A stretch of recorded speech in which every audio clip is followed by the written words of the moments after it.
Symptômes et causes de l'hyperkaliémie. L'hyperkaliémie est une pathologie caractérisée par des niveaux de potassium élevés. Elle est souvent causée par une insuffisance rénale, néanmoins, d'autres facteurs peuvent entrer en jeu. Découvrez-en plus à ce sujet. L'hyperkaliémie est une pathologie caractérisée par des niveaux de potassium qui se trouvent au-delà des valeurs normales. S'ils se trouvaient en dessous, on parlerait d'hypokaliémie. Les rangs des analyses indiquent généralement que le niveau normal de cet électrolyte devrait être de 5,5 mmol, L. Les patients qui présentent des niveaux supérieurs à celui mentionné auront donc une hypokaliémie. Pour mieux connaître et comprendre cette pathologie, il est important d'en savoir plus sur l'électrolyte concerné, le potassium. Le potassium et ses fonctions dans l'organisme. Le potassium est un élément chimique qui participe à de nombreuses réactions de l'organisme, des muscles jusqu'au cerveau. C'est à la fois un macrominéral et un électrolyte. Les électrolytes, comme le chlore ou le sodium, jouent un rôle important dans l'organisme, ils participent à l'équilibre de la pression et de la concentration de substances à l'intérieur et à l'extérieur des cellules. En plus de ces rôles, ils ont d'autres fonctions. Croissance et structure osseuse. Contraction et synthèse protéique. Transmission nerveuse. Équilibre osmotique. Symptômes dérivés de l'hyperkaliémie. Normalement, quand une personne a des niveaux de potassium élevés, elle ne ressent généralement aucun symptôme.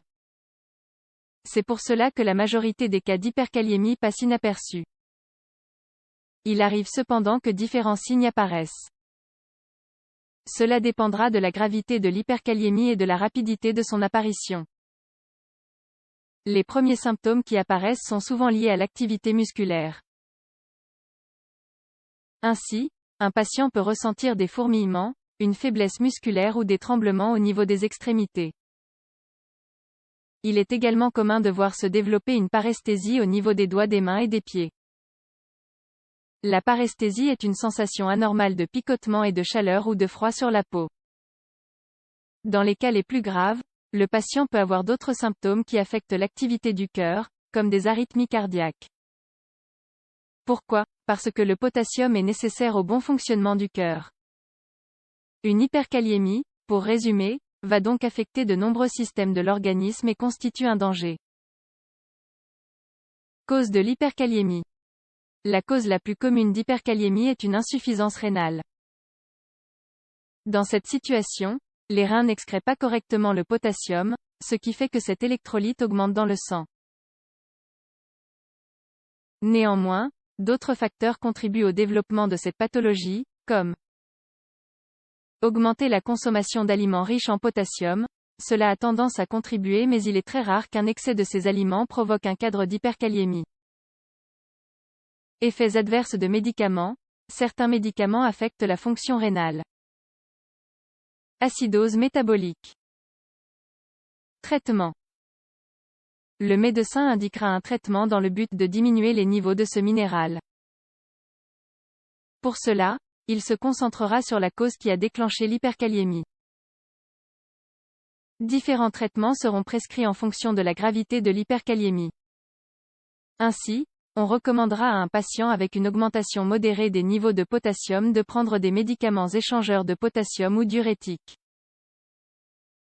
Une dialyse pourra parfois être nécessaire. Quand il s'agit d'une hyperkaliémie avec une valeur supérieure à 6,5 mmol, L sans altération dans l'électrocardiogramme, le salbutamol ou le bicarbonate de sodium sont deux médicaments qui améliorent nettement la situation. Finalement, quand la situation antérieure a lieu et si l'électrocardiogramme est altéré, on doit administrer des médicaments qui protègent le cœur, comme du chlorure de calcium. Autres données sur l'hyperkaliémie. L'hyperkaliémie est une augmentation des niveaux de potassium dans le sang, au-dessus des valeurs normales de 5,5 mmol, L.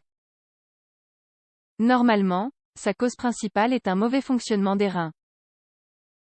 Ainsi, au moment d'indiquer un traitement, on administre généralement des diurétiques pour renforcer la fonction de ces organes. Dans les cas les plus graves, où le cœur se retrouve touché, on recommande la prise de médicaments protecteurs du myocarde comme le chlorure de calcium. Malgré toutes les informations que nous venons de mentionner, n'hésitez pas à consulter un médecin si vous pensez avoir cette maladie pour que le spécialiste vous recommande le traitement adéquat en fonction de votre cas.